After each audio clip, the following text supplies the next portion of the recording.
3, 2, 1. Hello, everyone. Welcome to our Papo de Teacher de hoje. Sejam todos muito bem-vindos, muito bem-vindas ao nosso Papo de Teacher de hoje. E o objetivo deste programa hoje é falar com vocês sobre os dois principais pontos gramaticais que ajudam os alunos a chegarem à fluência. Quais são esses dois pontos, né? E a importância disso, por que isso vai te ajudar a chegar mais rápido até a fluência. Eu sou a teacher Fabi Montanari e eu vou te ajudar a entender tudo o que você precisa para usar inglês no seu trabalho, na sua vida.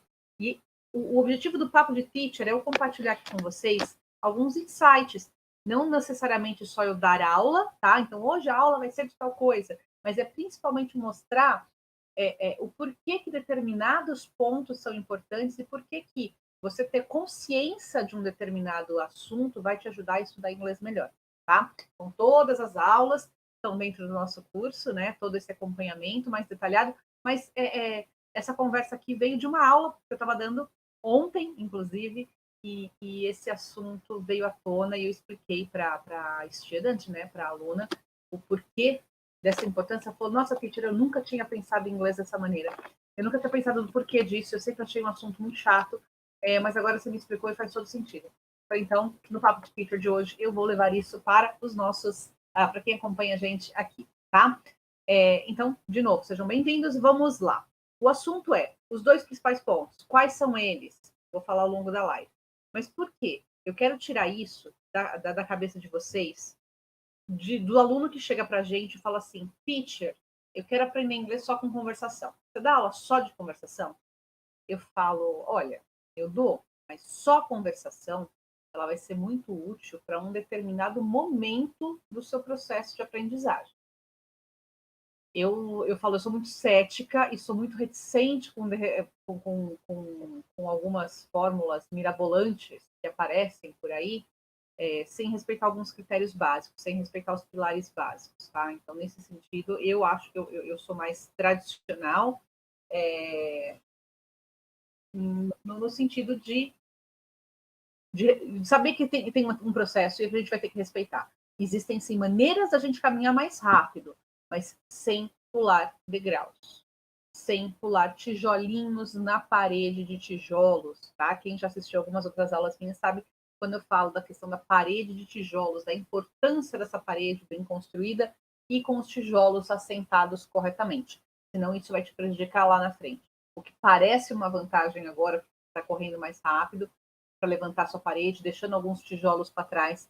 Lá na frente, essa sua parede de tijolos vai ficar com tantos buracos que pode ser difícil ou pode até ser insustentável. E aí você vai perceber o quanto de tempo talvez você já tenha perdido de dinheiro no seu processo. Então, primeira coisa. O primeiro ponto, né, que eu toquei nesse assunto com a aluna ontem, é a questão do reported speech. Reported speech. Se você não chegou nesse ponto ainda, você deve estar em alguns degraus anteriores nas etapas aí de aprender inglês. Mas, se você já chegou nesse ponto, fala assim, nossa, que tipo de reported speech é um saco, é muito difícil.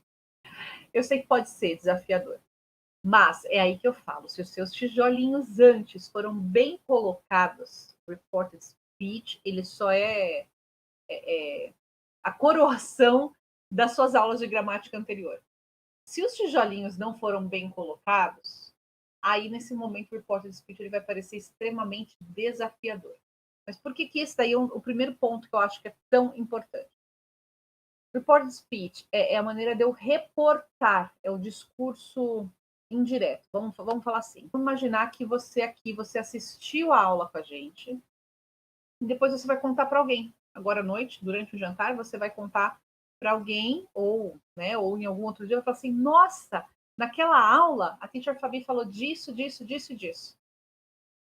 E isso daí é o reported speech. Você está usando a ferramenta, está contando uma história.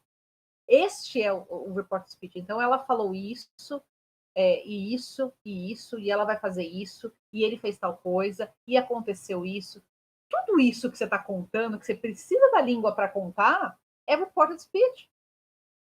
E como que você chega no reported speech? É trabalhando a base dos tempos verbais. Então, assim, nossa, teacher, isso da tempo verbal é um saco. Mas se você tiver estudado ele corretamente, e aí a gente volta lá no pilar. Vocês já assistiram as aulas aí, tem aulas que eu falo sobre isso. Da maneira, quais são os canais de aprendizagem? Se você é um aluno visual, você precisa ver a informação, você precisa ver, ler, né? Porque você vai processar, vai receber informação dessa maneira.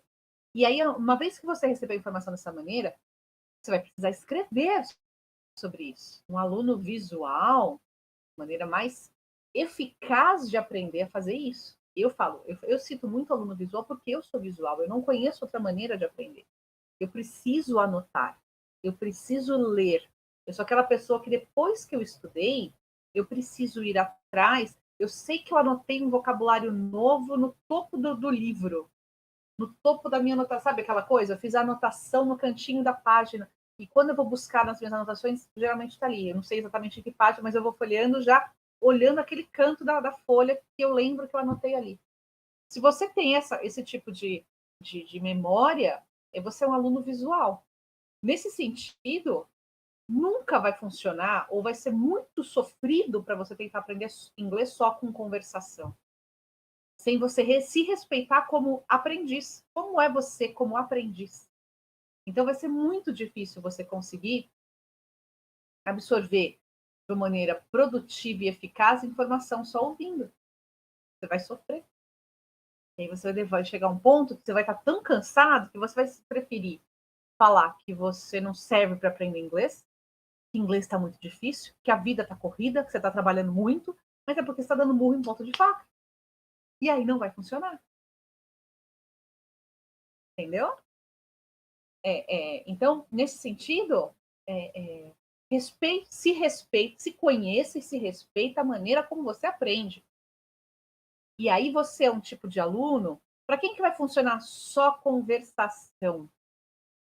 Talvez o professor jogar uma situação e o aluno responder só verbal, sem precisar anotar nada. Vai funcionar para o aluno e é muito auditivo. Sei lá, aquele cara, aquela pessoa que aprendeu a tocar música de ouvir. E eu nunca fui essa pessoa. Tá? Então, assim, mas se você assim, nossa, eu consigo tirar, se você sabe tocar algum instrumento, você consegue tirar a nota ali, ou tocar a música só de ouvir, você provavelmente tem esse canal auditivo aflorado. Então, tá bom. Talvez para você funcione, mas a maioria das pessoas vão precisar pôr a mão na massa, vão precisar estudar. E aí, fazer aqueles exercícios chatos de gramática, na verdade, são um acelerador de você, de fato, aprender. E depois que você aprendeu, você vai conseguir falar. E é aí que eu falo que você pular essas etapas é deixar tijolinho faltando. É deixar buracos na sua parede. Porque o exercício é chato, eu tenho que fazer mais uma lista de exercícios. E isso é toda a base que está sendo preparada para você poder falar depois. Toda essa base está sendo preparada. Então eu falo, confia no processo. Quando o aluno começa a estudar comigo, mesmo quando o aluno está reclamando, teacher, isso aqui é chato de fazer. Eu até entendo, né? Nem todo mundo gosta de fazer dessa maneira, mas eu quero que você entenda por que você precisa fazer dessa maneira. Quando você entender, fica menos doloroso. Tá? Então, essa é a primeira questão do reported speech. Essa é a importância de você conseguir seguir esse cronograma, né? De você entender os tempos verbais, e aí você vai aprendendo o vocabulário junto com o tempo verbal, consolidar isso daí para que na hora que você tem que contar uma história para alguém, como foi seu dia hoje? Hoje aconteceu isso, isso, isso, isso, isso. É uma conversação, talvez é uma conversa durante um jantar. Só que tudo isso é reported speech. Tá? Então, esse é o primeiro ponto. Por que que isso é tão importante? É aí que você sente que a maioria dos alunos sentem que não conseguem falar. Que talvez tenha faltado a base adequada. É a mesma coisa que tentar levantar um prédio com vários andares sem uma base, sem alicerces bem colocados e adequados para o tamanho do prédio que você quer construir. Só que alicerce é aquela coisa que a gente não vê. O alicerce está dentro da terra. Quem já construiu algum imóvel sabe disso. Quanto de dinheiro e de tempo que vai ali dentro, ninguém está vendo nada. Né? Quando você acompanha uma construção, abre um buraco e joga cimento, terra, né? Coloca as colunas ali e vai indo dinheiro. O dinheiro da obra está indo, o dinheiro da obra está indo. Você fala, caramba, cadê minha casa? Cadê minha construção? E o dinheiro está ali, né? Literalmente indo parar no buraco. Ninguém está vendo, mas sem isso não vai ser possível sustentar a construção depois. Isso é fundamental. Então, talvez aqueles exercícios iniciais, para quem está começando, que parece um pouco mais chato do que o normal, elas são extremamente importantes para que depois você tenha sucesso na hora que você precisa conversar. Tá bom? Outro caso importante aqui que a gente tem é a parte de conditional sentences. Sentenças condicionais. O que é sentença condicional? É aquela que eu falo, se eu fizer isso, vai acontecer tal coisa. Se eu, né? Então a gente tem 4 formas de conditional sentences. Essa aqui não é uma aula de conditional sentences, mas é para vocês entenderem isso daí. Imagina que você assistiu a aula aqui hoje e você vai chegar depois à noite, vai conversar com alguém em casa e vai contar, a teacher Fabi falou isso, e falou que se eu fizer isso, eu vou ter tal resultado.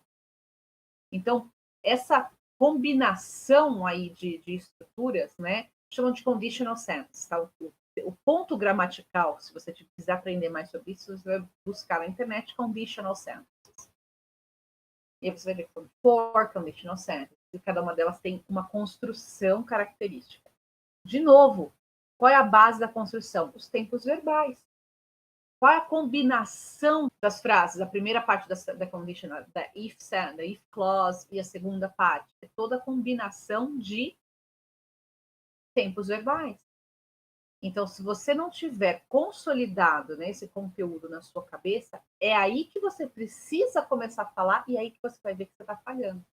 E isso gera frustração. Eu sei o quanto que isso vai te frustrar se você não conseguir falar. Outra coisa é aquele aluno que não está com a base bem feita e está tentando fazer vai carregar mais peso do que consegue segurar. E vai ter um momento que ele vai cansar, vai se machucar, porque a base não foi bem feita, o músculo não está forte o suficiente para carregar esse peso. Eu fiz uma enquete perguntando, né, como que era o nível de inglês de cada um, e é incrível como as pessoas colocam o pilar de reading, por exemplo, as pessoas que responderam se sentem muito mais confortáveis de dizer que tem um reading mais avançado do que, por exemplo, um speaking. O speaking não foi nota máxima, o reading chegou bastante lá, mas o reading, o pessoal se retrai um pouco. E eu expliquei isso numa das aulas que tem aqui, por que isso acontece, né? A diferença entre o reading e o speaking, por que é normal e é comum eu ver mais alunos e pessoas que se candidatam ao emprego, na hora que vai descrever as habilidades de uso do inglês, coloca reading sempre, sei lá, um intermediate ou advanced, e um speaking fica muito com medo. Teacher, como que eu coloco meu speaking? Como que eu posso falar do meu speaking aqui? Então, essa diferença, tá? Porque a base precisa ter sido bem feita. Se a base, né, se os tijolinhos não foram colocados ali no momento adequado, provavelmente você ficou com um buraco. E aí a gente precisa trabalhar isso daí. É o que eu faço dentro do curso, com as sessões de mentoria que a gente tem, de identificar isso daí para poder trabalhar essa base que depois sustente um inglês fluente. Entende? Para que você consiga ter essa independência em todas as necessidades que você tem. Óbvio, eu falo, o aluno nos procura por conta de trabalho. Né? Teacher, eu preciso trabalhar com inglês, eu preciso de uma chance profissional, eu preciso, às vezes, estudar algo que vai me ajudar no meu trabalho. Então, esse tipo de necessidade mais urgente, eu falo, é essa. Só que depois, quando a pessoa começar a aprender e entender qual é o processo de falar um outro idioma, ele não é nada diferente do processo de falar português. É que o português, ninguém te colocou uma pressão de que com 1 ano de idade você tinha que estar falando inglês. Em português, né, a língua materna, a gente respeita tanto o tempo da criança, ninguém está exigindo de uma criança ali de 1 ano estar falando fluentemente. A criança, ela começa primeiro no nível de palavras, depois ela vai para pequenas frases, ela comete erros de pronúncia, ela comete erros de construção de frase. Mas é por isso que o modeling, né, modelar alguém que está falando com ela, é muito importante, que essa pessoa fale com ela corretamente, né? E para que a criança consiga desenvolver isso mais rápido. Isso acontece, isso é a aquisição da linguagem. Isso acontece com o inglês também.